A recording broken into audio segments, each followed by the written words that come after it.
Hi, this is Mary from Open Helix with this week's Tip of the Week. If you're seeing this tip someplace else, be sure to come back by our blog at blog.openhelix.com for additional details, links to the features I'm talking about today, links to the publications, and so on. So check us out at blog.openhelix.com.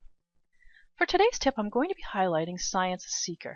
ScienceSeeker is an aggregator of science communicators' blogs from all over the world and so many different topics that will bring all of these blogs together in a place where people can find them, and they might find interesting reading about the things that you're talking about on your blog from the lists that are available here, this aggregated list. And you can see here the types of coverage here, all kinds of areas of science, engineering, veterinary medicine, all kinds of topics that you might be blogging on can be members of the ScienceSeeker community. So what you would do is you would create a login at ScienceSeeker. I've already logged in to already show you what this looks like. But you can quickly create a login, and then you can add a new blog. You can add one or more blogs. If you've got a couple places that you're blogging, you can add both of those, and they can also become members of the ScienceSeeker lists. So here you have the opportunity to add a new blog. I won't show you that. You can go in and do that. It will lead you through that. But what happens is that any item that you blog about now becomes aggregated into the ScienceSeeker system. Now, if you've got a special set of blog posts that have citations, there's a way to get those into the lists that specifically have posts with citations here. So what you would do is you would generate citations for papers that you might be interested in blogging about. Those become a special category. I'm going to show you here's some of the ones that I've done in the past.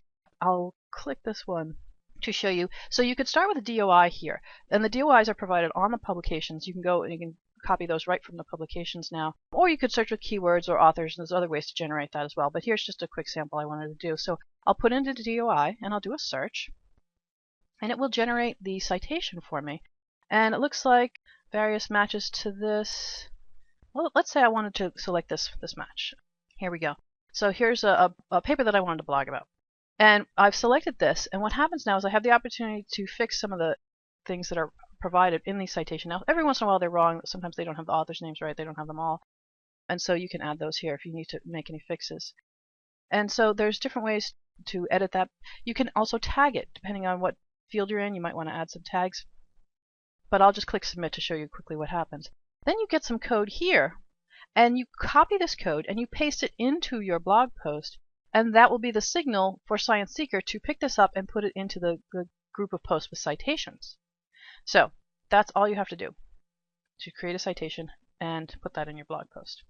So if you do have that, it will write a blog post. It will end up in the post with citations section. And so here are some that people have done that with.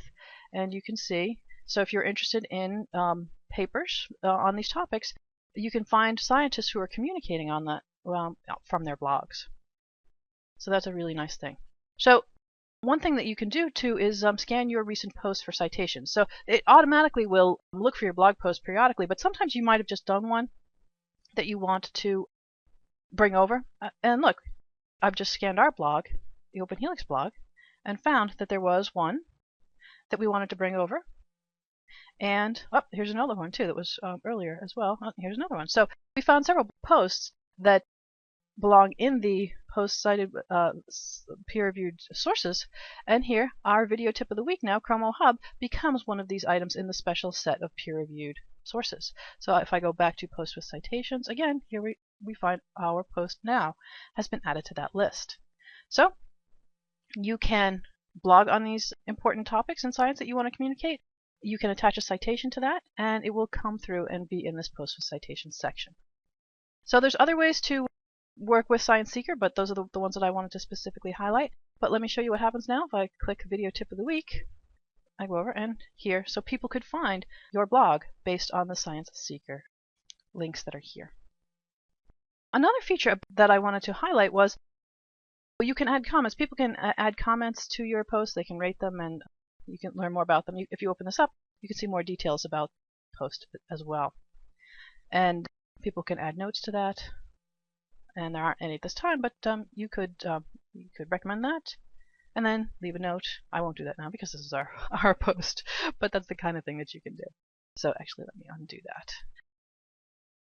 So those are the kinds of things that you'll be able to see at ScienceSeeker. If you're looking for publications in your field that people have talked about, or if you're communicating them yourself, ScienceSeeker will help you to do that. Now, another neat feature about the ScienceSeeker tool is that with Elsevier, we've been able to create a quick way for you to create these citations that you might want to blog about. Or if there's a publication here and you have access to the Sciverse system, you might find a paper like this that you might be interested in reading, and you can find that ScienceSeeker has someone who's already blogged about this. So I could click on this, and from that paper, I could find a blog post where a scientist was actually talking about that paper. And here's that citation at the bottom. So let me go back to just highlight that as well. So if there was a blog post associated with this paper, it can be found here in the ScienceSeeker app. You can add the ScienceSeeker app from their applications section, and that can be always on the pages that you're reading. Now, another thing that you can do, because this one does have a blog post that's available, you can't see the original interface, but here you could search for other blog posts in this topic. You could put in evolution here, search for blog posts on that, and it will let you find those over at ScienceSeeker. Or if you're really interested in talking about this paper yourself on your blog, all you have to do is take the DOI that's already been put in for you here and go over to ScienceSeeker, and it will go back to that generate citations feature that we talked about before. It will find that citation for you, and you can blog about this paper as well if you wanted to do that. ScienceSeeker, let me go back to the top here. ScienceSeeker is an excellent way, if you're a science communicator, to get the word out about the topics that you're interested in and create citations that will bring your blog post over to this special post with citation section that you can use to get the word out about papers that you're interested in science. So check out ScienceSeeker. Thanks very much for your time.